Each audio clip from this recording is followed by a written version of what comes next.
22 जुलाई 1947 तिरंगे को राष्ट्रीय ध्वज के तौर पर भारतीय संविधान सभा द्वारा स्वीकारा गया। तिरंगे को राष्ट्रीय ध्वज बनाने के लिए पहला प्रस्ताव 1931 में रखा गया। विजयवाड़ा के एक शख्स ने 1921 में गांधी जी को झंडा भेंट किया। बंगाल विभाजन ने भी कई दिशा दिखाई। कई बार विभिन्न तरीके से कोशिश करने के बाद 1947 में तिरंगे को अपनाया गया। नमस्कार, आप देख रहे हैं TCP 24 और आपके साथ मैं हूं ट्विंकल लाहौरी। भारत में हम सालों से 15 अगस्त और 26 जनवरी मनाते आ रहे हैं। दोनों ही खास दिनों में राष्ट्रीय ध्वज की भूमिका बहुत ही महत्वपूर्ण होती है और हमारे दिलों में भी राष्ट्रीय ध्वज के लिए अलग ही सम्मान है।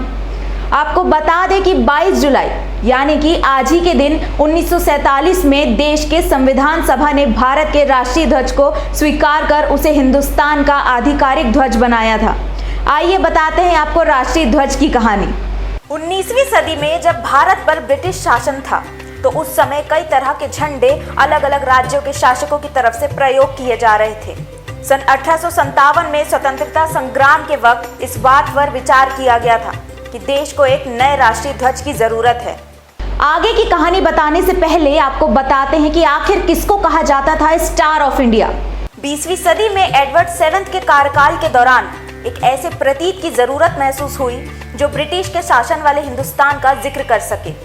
जो लोकप्रिय प्रतीक उस समय मौजूद थे उसमें भगवान गणेश और मां काली थे, मगर इन सभी को ये कहकर खारिज कर दिया गया था कि ये एक धर्म विशेष पर आधारित है। जिस झंडे को सबसे पहले ब्रिटिश प्रतीकों के आधार पर तैयार किया गया था उसे स्टार ऑफ इंडिया के तौर पर जाना गया था।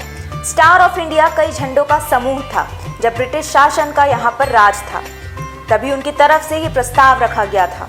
इसके बाद बंगाल विभाजन के वक्त भी राष्ट्रीय ध्वज को बनाने की कोशिश की गई थी।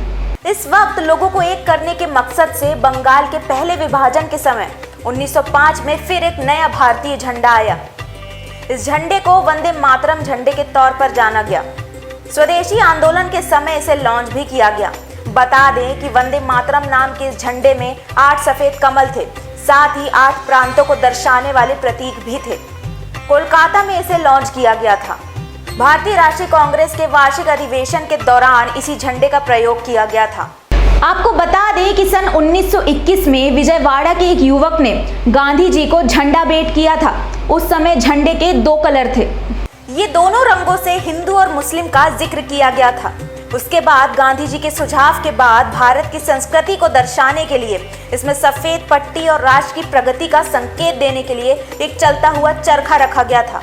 फिर 1931 में तिरंगे को देश के राष्ट्रीय ध्वज के रूप में स्वीकारने के लिए पहला प्रस्ताव रखा गया था। इसी ध्वज ने वर्तमान में जो तिरंगा है उसकी आधारशिला तैयार की थी। यहाँ झंडा केसरिया सफेद और बीच में गांधी जी के चलते हुए चरखे के साथ था। 21 जुलाई 1947 को संविधान सभा ने इसी झंडे को भारतीय राष्ट्रीय ध्वज के तौर पर अपनाया। आजादी के बाद इसमें बस एक ही बदलाव हुआ।